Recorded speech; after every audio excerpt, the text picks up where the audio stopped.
Sufyan bin Uyainah berkata dalam hadis yang lain, ini keterangan yang unik, bahwa pada pangkal batu itu terdapat sumber mata air yang dikenal dengan air kehidupan atau Ainul Hayah yang dulu pernah saya buatkan ceritanya. Karena tidak ada sesuatu pun yang terkena airnya, melainkan ia akan menjadi hidup. Lalu ikan yang dibawa Nabi Musa alaihissalam itu terkena air tersebut, lalu ia menjadi bergerak-gerak, lalu melompat dari wadahnya dan masuk ke dalam laut. Ketika terbangun, Musa berkata, "Bawalah kemari makanan kita."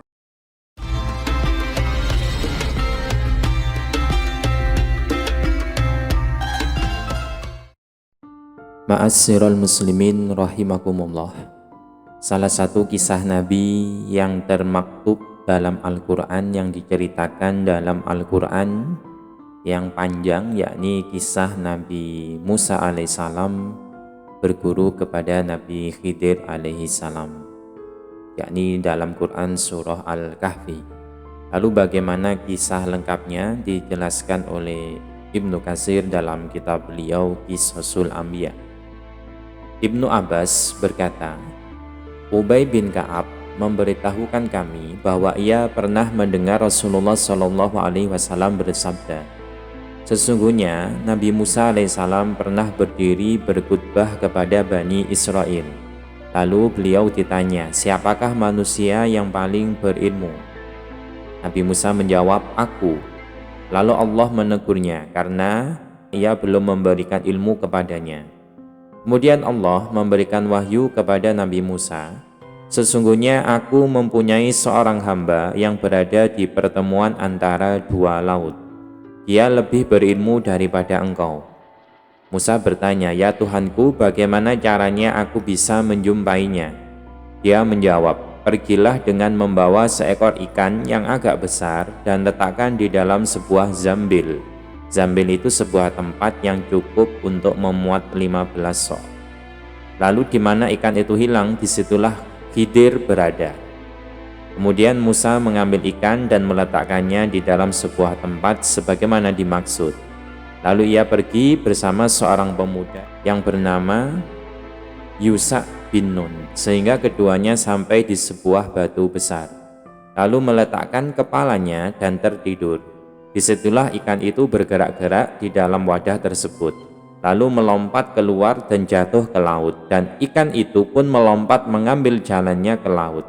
Allah menahan ikan itu pada aliran air sehingga membentuk semacam lingkaran atau pusaran air. Imam Bukhari juga meriwayatkan hadis senada dari Qutaibah dari Sufyan bin Uyainah. Dalam hadis itu disebutkan bahwa Nabi Musa keluar berangkat pergi bersama seorang pemuda yang bernama Yusha bin Nun dengan membawa ikan besar. Ketika sampai di sebuah batu besar, keduanya berhenti di sana, lalu menyandarkan kepalanya hingga tertidur.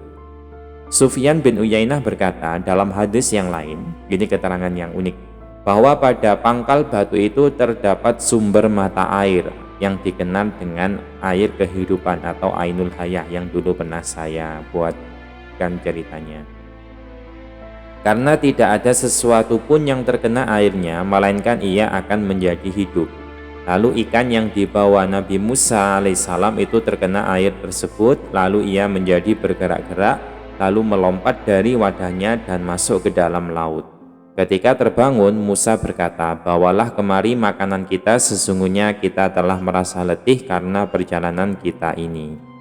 Setelah terbangun, sahabatnya Yusha bin Nun lupa memberitahukan tentang ikan tersebut. Lalu keduanya melanjutkan perjalanan siang dan malam hingga di suatu pagi Nabi Musa berkata, sebagaimana firman Allah, maka tatkala mereka berjalan lebih jauh, berkatalah Musa kepada muridnya, bawalah kemari makanan kita, sesungguhnya kita telah merasa letih karena perjalanan kita ini. Quran Surah Al-Kahfi ayat 62. Musa tidak merasakan keletihan hingga ia sampai pada suatu tempat sebagaimana yang diperintahkan Allah Subhanahu wa Ta'ala. Disitulah Yusha bin Nun berkata sebagaimana firman Allah. Muridnya menjawab, tahukah kamu tatkala kita mencari tempat berlindung di batu tadi, maka sesungguhnya aku lupa menceritakan tentang ikan itu, dan tidak adalah yang melupakan aku untuk menceritakannya kecuali setan. dan ikan itu mengambil jalannya ke laut dengan cara yang aneh sekali. Ini ayat yang ke-63 di Quran Surah Al-Kahfi. Bagi ikan itu telah mendapatkan jalan keluar ke laut, tetapi bagi Musa dan muridnya Yusha bin Nun, peristiwa itu merupakan kejadian yang aneh. Firman Allah, Musa berkata, itulah tempat yang kita cari. Lalu keduanya kembali mengikuti jejak mereka semula. Maka keduanya, Musa dan Yusha bin Nun, kembali menyusuri jejaknya sampai ke batu besar, tempatnya semula di mana keduanya tertidur. Ternyata di sana terdapat seorang laki-laki menutupi kepalanya dengan semacam kain. Musa mengucapkan salam kepadanya. Orang itu yang tak lain adalah Nabi Khidir menjawab, sesungguhnya aku mendapatkan kedamaian di negerimu. Musa berkata, lalu memperkenalkan diri, aku adalah Nabi Musa. Lalu Nabi Khidir bertanya, Musa Bani Israel? Nabi Musa menjawab, ya benar, aku datang kepadamu agar kiranya engkau berkenan mengajarkan kepadaku ilmu yang benar di antara ilmu-ilmu yang telah diajarkan kepadamu. Nabi Khidir menjawab, sesungguhnya kamu sekali-sekali tidak akan sanggup sabar bersamaku. Dan bagaimana kamu dapat sabar atas sesuatu yang kamu belum mempunyai pengetahuan yang cukup tentang hal itu. Ini ayat yang 67. Hai Musa, sesungguhnya aku mempunyai ilmu yang diajarkan Allah kepadaku yang tidak diajarkan kepadamu. Dan kamu pun mempunyai ilmu yang diajarkan Allah kepadamu yang tidak aku ketahui, kata Nabi Khidir. Nabi Musa berkata, insya Allah kamu akan mendapati aku sebagai seorang yang sabar dan aku tidak akan menentangmu dalam sesuatu urusan pun. Nabi Khidir berkata kepadanya, jika kamu mengikutiku, maka janganlah kamu menanyakan kepadaku tentang sesuatu apapun sampai aku sendiri menerangkannya kepadamu. Mereka berdua berjalan menyusuri pantai, menjumpai perahu, lalu terjadilah pembicaraan dengan mereka agar mereka berkenan mengantarkannya. Setelah tahu Nabi Khidir, mereka pun mengantarkannya tanpa upah. Ketika keduanya naik kapal, tidak ada yang mengejutkan keduanya, melainkan apa yang dilakukan oleh Nabi Khidir, di mana ia melubangi perahu itu dengan kapak. Melihat apa yang dilakukan Nabi Khidir, Nabi Musa berkata, mereka telah mengantarkan kita tanpa upah, sementara engkau merusak dan membakarnya. Nabi Khidir menjawab, qala alam aqul laka innaka lan tastati'a ma'iya sabra. Qala la tu'akhidni bima nasitu wa la turhiqni min amri usra. Nabi Khidir berkata, bukankah aku telah berkata sesungguhnya kamu sekali-sekali tidak akan sabar bersama dengan aku? Nabi Musa berkata, janganlah kamu menghukum aku karena kelupaanku dan janganlah kamu membebani aku dengan sesuatu kesulitan dalam urusanku. Ini Quran Surah Al-Kahfi ayat ke-72, 73. Rasulullah SAW bersabda, pertama kali yang dilakukan Nabi Musa AS tersebut adalah karena lupa. Kemudian ada seekor burung pipit hinggap di tepi perahu lalu minum sekali patuk ke laut. Melihat pemandangan itu, Nabi Khidir berkata kepada Nabi Musa, ilmuku dan ilmumu dalam hubungannya dengan ilmu Allah dibandingkan dengan ilmu Allah tidak lain hanyalah seperti air yang dipatuk dan diminum oleh burung itu dari air laut. Selanjutnya Nabi Musa alaihissalam dan Nabi Khidir keluar dari perahu menyusuri pantai melanjutkan perjalanan. Lalu berjumpa dengan seorang anak yang bermain-main dengan temannya. Tiba-tiba Nabi Khidir memegang kepala anak itu lalu mencekik dan membunuhnya. Melihat apa yang dilakukan Nabi Khidir itu, Nabi Musa berkata, qala aqatalta nafsan zakiyatan bi khairi nafs laqad ji'ta syai'an nukra. Qala alam aqul laka innaka lan tastati'a ma'iya sabra. Ini yang kelanjutan ayatnya. Nabi Musa berkata, mengapa kamu bunuh jiwa yang bersih? Bukan karena dia membunuh orang lain. Sesungguhnya kamu telah melakukan sesuatu yang mungkar. Nabi Khidir berkata, bukankah sudah kukatakan kepadamu bahwa sesungguhnya kamu tidak akan dapat sabar bersamaku. Kejadian yang kedua ini lebih berat daripada yang pertama. Firman Allah, Musa berkata, jika aku bertanya kepadamu tentang sesuatu sesudah kali ini, maka janganlah kamu memperbolehkan aku menyertaimu, sesungguhnya kamu sudah cukup memberikan uzur kepadaku, karena sudah dua kali. Maka keduanya berjalan hingga tatkala keduanya sampai kepada penduduk suatu negeri. Mereka minta dijamu kepada penduduk negeri itu, tetapi penduduk negeri itu tidak mau menjamu mereka. Kemudian keduanya mendapatkan dalam negeri itu dinding rumah yang hampir roboh, maka Nabi Khidir menegakkan dinding itu. Nabi Musa berkata, kita datang kepada mereka, namun mereka tidak mau menjamu dan menerima kita sebagai tamu. Nabi Musa berkata, jikalau kamu mau, niscaya kamu mengambil upah untuk itu. Lalu Nabi Khidir berkata, inilah perpisahan antara aku dengan kamu. Aku akan memberitahukan kepadamu tujuan perbuatan-perbuatan yang kamu tidak dapat sabar terhadapnya. Ini di Quran Surah Al-Kahfi yang ke-78. Firman Allah, adapun bahtera itu adalah kepunyaan orang-orang miskin yang bekerja di laut, dan aku bertujuan merusak bahtera itu karena di hadapan mereka ada seorang raja yang merampas tiap-tiap bahtera. Menurut Ibnu Abbas, raja yang ada di hadapan mereka itu bernama Hadad bin Badad, sedangkan anak yang dibunuh itu bernama Jaisur. Jika raja itu melihat perahu-perahu itu rusak, maka ia tidak akan merampas perahu itu. Dan setelah raja itu pergi berlalu, pemilik kapal itu masih bisa memperbaikinya lagi. Firman Allah, dan adapun anak itu maka kedua orang tuanya adalah orang-orang mukmin, sedangkan anak itu adalah orang kafir. Dan kami khawatir bahwa dia akan mendorong kedua orang tuanya itu kepada kesesatan dan kekafiran. Karena kecintaan orang itu kepada anaknya, dikhawatirkan kedua orang tua itu akan mengikuti anaknya yang kafir. Sedangkan firman Allah, dan kami menghendaki supaya Tuhan mereka mengganti bagi mereka dengan anak lain yang lebih baik kesuciannya dari anaknya itu, dan lebih dalam kasih sayangnya kepada ibu bapaknya. Hal itu sebagai jawaban atas pertanyaan Nabi Musa alaihissalam yang bernada protes, mengapa engkau membunuh jiwa yang suci? Dan dengan begitu kedua orang tua itu akan lebih sayang kepada anak yang lain yang diberikan oleh Allah sebagai pengganti dari anak yang dibunuh oleh Nabi Khidir alaihissalam. Sa'id bin Jubair berpendapat bahwa anak kedua sebagai pengganti anak yang dibunuh Nabi Khidir itu adalah anak laki-laki, bukan perempuan. Sedangkan menurut Dawud bin Abi Asim yang berkata dari beberapa orang anak itu adalah anak perempuan. Sedangkan firman Allah, adapun dinding-dinding rumah itu adalah kepunyaan dua orang anak yatim di kota itu. As-Suhaili berkata, kedua anak yatim itu bernama Asrom dan Sorim putra Kasyih.